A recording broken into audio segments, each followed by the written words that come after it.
एक ऐसे कॉइन की कल्पना कीजिए जिसका संस्थापक अरबों डॉलर की बिक्री करता है, एसईसी उसके पीछे पड़ जाती है और इतिहास का सबसे बड़ा क्रिप्टो मुकदमा दायर करती है, लेकिन फिर भी वह दुनिया के सबसे ज्यादा चर्चित कॉइनों में से एक है। हाँ, मैं रिपल की बात कर रहा हूँ। कुछ लोगों के अनुसार ये बैंकों की जगह ले लेगा, तो कुछ के लिए ये एक बुलबुला है। इस वीडियो में मैं आपको रिपल के बारे में जानने योग्य 7 महत्वपूर्ण बातें बताऊंगा।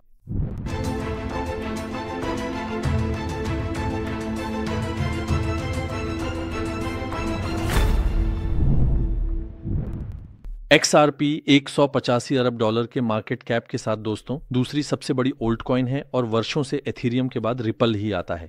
ये ज्यादा नहीं बदला है। मार्केट कैप की गणना न जानने वाले कई लोगों ने रिपल के जरिए जल्दी अमीर बनने का सपना देखा। उन्होंने 20 गुना 30 गुना की उम्मीद की थी, लेकिन रिपल का मार्केट कैप पहले से ही बहुत ज्यादा है। हालांकि यही बात इसे एक तरह से सुरक्षित बंदरगाह भी बनाती है, लंबे समय के लिए मजबूत विकल्प बनाती है। यहाँ रिपल से जुड़ी 7 दिलचस्प जानकारियों के बारे में बताऊंगा।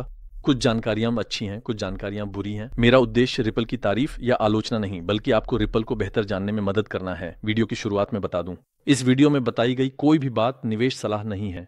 रिपल के सह संस्थापक जेड्स मैकलम ने 2020 में कुल 400 मिलियन डॉलर के रिपल बेचे थे।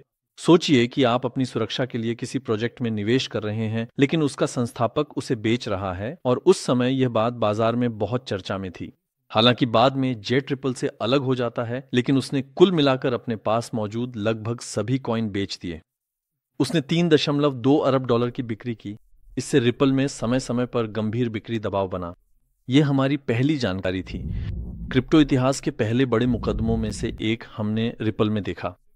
एसईसी ने रिपल पर अपने इतिहास का सबसे बड़ा क्रिप्टो मुकदमा दायर किया और रिपल ने इस मामले में कई सालों तक कठिन दौर झेला, क्योंकि कई एक्सचेंजों ने इसे डीलिस्ट कर दिया। सबसे बड़े एक्सचेंजों ने इसे डीलिस्ट करने की बात कही, हालांकि कुछ ने डीलिस्ट नहीं किया, लेकिन सिर्फ ये खबरें भी लोगों में चिंता पैदा कर रही थीं। उस समय लोगों ने कहा कि हम रिपल को कहां फिर से बेच सकते हैं, और उन्होंने बिक्री की। और बहुत से लोगों ने कहा कि अब रिपल खत्म हो गया है, अब रिपल खत्म हो गया, ऐसा कहा गया। लेकिन आखिरकार यह एसईसी मुकदमा गिर गया और रिपल ने खासकर अमेरिका में क्रिप्टो रेगुलेशन के लिए बहुत कीमती सफलताएं हासिल की। आज हम रिपल की वजह से अब एक अनुपालन कंप्लायंस की बात कर रहे हैं। अगर हम अपने तीसरे शीर्षक को देखें तो लगभग 50% स्टॉक कंपनी के पास है, और यह भी एक बुरी जानकारी है। असल में यह कोई अच्छी बात नहीं है। बाजार में कुल आपूर्ति का लगभग आधा हिस्सा रिपल अपने खुद के खजाने में रखता है। अब यह एक तरफ लोगों के लिए केंद्रीकरण की चिंता पैदा करता है। लोग कहते हैं कि यह केंद्रीकरण आप पर सूट नहीं करता, इस तरह से पेश किया जाता है, और यह कीमत पर दबाव बनाता है। यानी अगर कंपनी तेजी से बिक्री करती है तो निवेशकों को यह चिंता होती है कि कीमत गिर जाएगी। ये निश्चित रूप से कोई अच्छी बात नहीं है। लेकिन कुछ लोग यह भी कहते हैं कि कंपनी के पास ऐसा खजाना होना रिपल की स्थिरता के लिए जरूरी है, और रिपल आर्मी कहे जाने वाले, यानी रिपल को पसंद करने वाले फैनबॉयज भी सच कहें तो इसका समर्थन करते हैं। अब हम चौथे बिंदु पर आ गए हैं। रिपल वास्तव में एक समस्या का समाधान पेश करता है। यह बहुत महत्वपूर्ण है। हमारी रोजमर्रा की जिंदगी में इस्तेमाल होने वाले कार्ड, वित्तीय भुगतान या कहीं पैसे भेजना, ये सब बैंक के माध्यम से ही होते हैं। इसका क्या मतलब है? एक रास्ता है और हमें हमेशा उसी रास्ते का इस्तेमाल करना पड़ता है। कभी कभी यह रास्ता संकरा हो जाता है, कभी कभी जाम हो जाता है, और खासकर सीमा पार भुगतान में, जैसे कि आप यूरोप से अमेरिका पैसे भेजना चाहते हैं, तो अब कोई सीधा रास्ता नहीं बचता और काम बहुत मुश्किल हो जाता है। इसमें और भी ज्यादा बिचौलिए शामिल हो जाते हैं। कभी कभी लेन देन में 3 से 5 दिन लग जाते हैं। और पारंपरिक वित्त में एक बात होती है दोस्तों, बैंक, उदाहरण के लिए मान लीजिए कि आप अमेरिका से जर्मनी पैसे भेजना चाहते हैं। यह अलग अलग मुद्राएं हैं। अमेरिका डॉलर का इस्तेमाल करता है, जर्मनी यूरो का इस्तेमाल करता है। बैंकों को इन पैसे ट्रांसफर लेन देन के लिए दूसरी बैंकों में अपनी मुद्रा में पैसा रखना पड़ता है। वे अग्रिम वित्त पोषित नोस्ट्रो खातों में पैसा रखते हैं, और अक्सर इन बैंकों में रखा पैसा निष्क्रिय पड़ा रहता है, या जब स्विफ्ट की भारी मांग होती है तो तरलता की कमी हो जाती है और लेन देन महंगे हो जाते हैं। यहीं पर रिपल एक वास्तविक समाधान पेश करता है। यह बैंकों को अंतर्राष्ट्रीय भुगतानों में ठोस समाधान देता है। उदाहरण के लिए मान लीजिए कि हम अमेरिका से भेज रहे हैं, पैसा डॉलर से रिपल में बदला जाता है।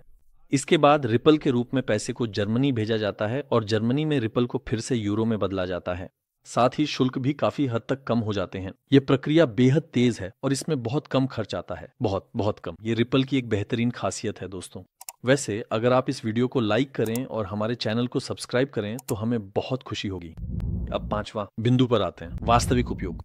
कई कॉइन दावा करते हैं कि वे समाधान पेश करते हैं। कोई भी कॉइन ये नहीं कहता कि मैं यूं ही आया हूं, यहां तक कि मीम कॉइन दावा करते हैं कि वे समाधान पेश करते हैं। लेकिन इनमें से ज्यादातर दावे झूठे होते हैं या उनके समाधान अव्यावहारिक होते हैं। तो क्या रिपल का इस्तेमाल होता है? अगर हम अटकलों से हटकर देखें तो हाँ, रिपल का वास्तव में इस्तेमाल हो रहा है। खासकर दूर पूर्व में एशियाई देशों में रिपल का कुछ बैंकों के साथ देशों के बीच भुगतान में इस्तेमाल किया जा रहा है। टर्की में अकबैंक और कुछ अन्य बैंकों में इस्तेमाल हुआ है, यानी रिपल का परीक्षण हुआ है, बल्कि असल जिंदगी में इसके उपयोग के उदाहरण हैं। इस बीच दोस्तों, छोटी जानकारी, आपके पास 10 इथीरियम जीतने का मौका है। बाइनेंस का इथीरियम बटन गेम है और आखिरी सेकंड में जो भी क्लिक करता है उसे 10 इथीरियम मिलते हैं। इसका लिंक वीडियो के विवरण में छोड़ रहा हूं। अगर आपके पास बाइनेंस की सदस्यता नहीं है तो इस इवेंट में भाग लेने के लिए वीडियो के विवरण में बाइनेंस सदस्यता लिंक है, या आप स्क्रीन पर QR कोड को स्कैन कर सकते हैं।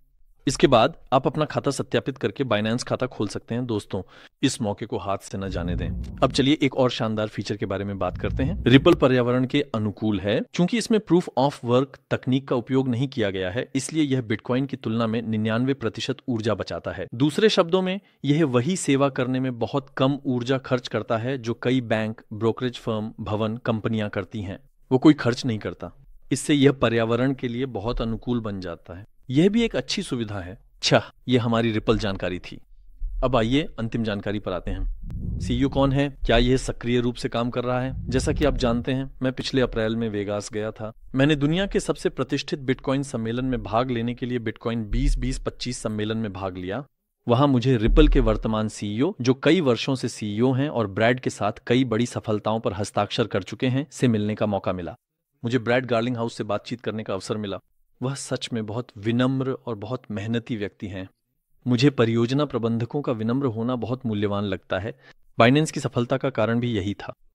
अगर आपको उनसे मिलने का मौका मिलता, या यदि आप ये से बहुत, तो आपने देखा होगा कि वे बहुत विनम्र लोग हैं। या जैसे अभी रैचेल या रिचर्ड, जब आप सीईओ और अन्य सीईओ से मिलते हैं तो वे भी बहुत विनम्र लोग होते हैं। मुझे लगता है कि यह किसी कंपनी, किसी संगठन या किसी कॉइन के सफल होने के लिए बहुत महत्वपूर्ण कारक है। दोस्तों, ये विनम्रता क्यों महत्वपूर्ण है? क्योंकि इंसान इतना छोटा प्राणी है कि वह घमंडी हो ही नहीं सकता इस विशाल ब्रह्मांड में।